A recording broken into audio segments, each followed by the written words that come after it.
Hello, Grandmaster Herbert Ware with Mount Tabor Grand Lodge. Welcome once again.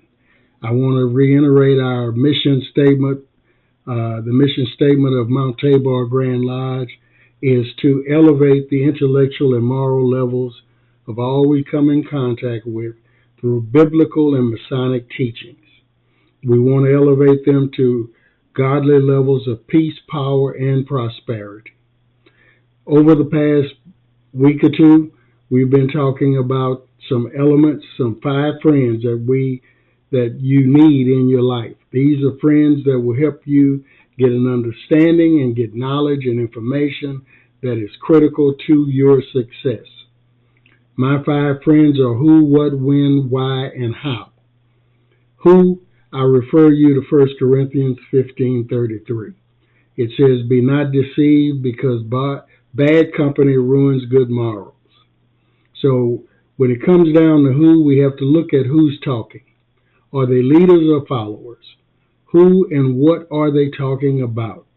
Are they speaking from the heart, or are they just parrots? Where is this information going to lead us or lead you? Because every relationship will either take from or add to your life. The second element is what. What does the situation call for? What options are available? What does it serve the greater good? And what is the best course of action? The third is when. And I refer you to Ecclesiastes 3 and 5, where King Solomon says that there's a time to cast away stones and there's a time to gather, a time to think and a time to take action. There's time to do and there's time not to do. So when is very, very important, as I stated in that video. The next element of critical thinking is why. For that, I'm going to refer you to Jeremiah 29:11, where God says He has a future and a hope for each of us, and He had that before He created us. So the obvious question that you apply to any information you're getting, whether it's lecture, seminar, sermon, reading a book, or reading information, is, will this aid you in your purpose? Now we're going to get to number 5, which is how. That's my fifth friend. And that's the fifth friend that I say you need in your life. When how is understood, you can determine your outcome. How do you activate a change in your life and get the outcome that you want? You know, we've entered into a new year, and I'm reminded of a Morals and Dogma book I read years ago that said everything is a force and everything is energy. Even our thoughts and emotions and words and deeds are all creative forces of energy. They are seeds that grow, and wanting to or not, they must be consumed. The harvest must be consumed. We're going to receive a harvest from all of those seeds. We plant our thoughts, we plant our words and deeds, and forget about them. Then mysteriously they return to our doorsteps, full grown and in full effect. Good returns good, bad returns bad.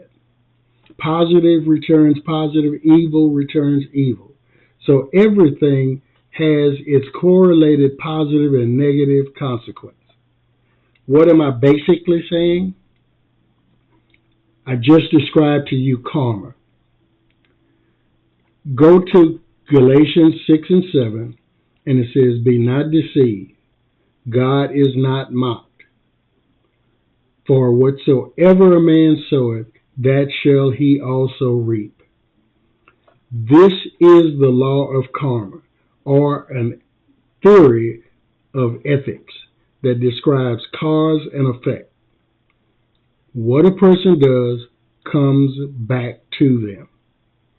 Karma is the relationship between a person's mental or physical action and the consequence that they receive following their action.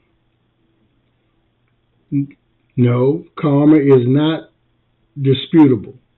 It is undisputable. It is an undisputable law and an ethical theory that is activated by a person's intentions, attitudes, and desires in addition to their deeds. Karma should encourage you to live a moral life. Karma is both the king and queen of the ripple effect. You do something and something else happens. Bear in mind, the smallest of thought, word, or deed can bring about the greatest happiness or sadness. Karma is not transferable and cannot be canceled. You do it, you get it. Karma is a strict system of cosmic accounting. Karma is the number one reason you should not go back and forth with people in negative thoughts, words, or deeds. In fact, I say it's childish to allow yourself to be drawn into responding to insults and criticisms. It is a misconception that karma operates immediately. It can manifest itself at a later date and in a seemingly unrelated area. But just bear in mind, good begets good, evil begets evil, sooner or later. Karma will visit you, and many times it's magnified. Karma has no respect for gender, color, money, or stature. Karma is not about divine punishment. Don't get that out of your head. It is a natural law of the universe. Yes, God created, but a natural law of the universe. Karma is not just about retribution, but also about learning and evolving spiritually. And after all, that's part of what we're supposed to do here on earth is grow spiritually.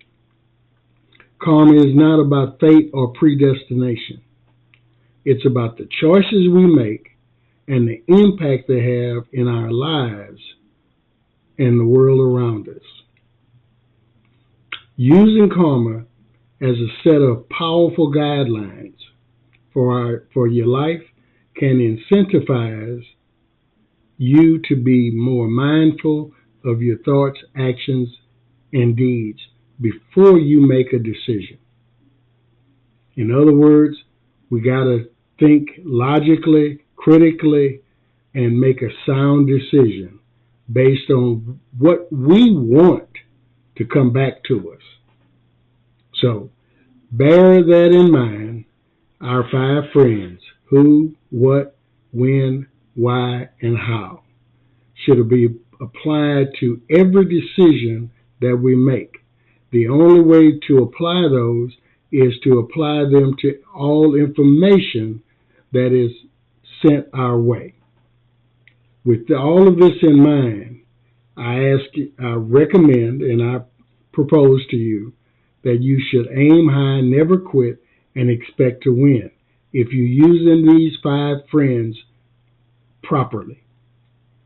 Remember, Mount Tabor Grand Lodge is here to help elevate our friends and foes to godly levels of peace, power, and prosperity. Continue to watch our videos. I ask that you subscribe, share, and let us know what you're thinking. And hopefully, prayerfully, 2025 will be a banner year for you and your family. Thank you.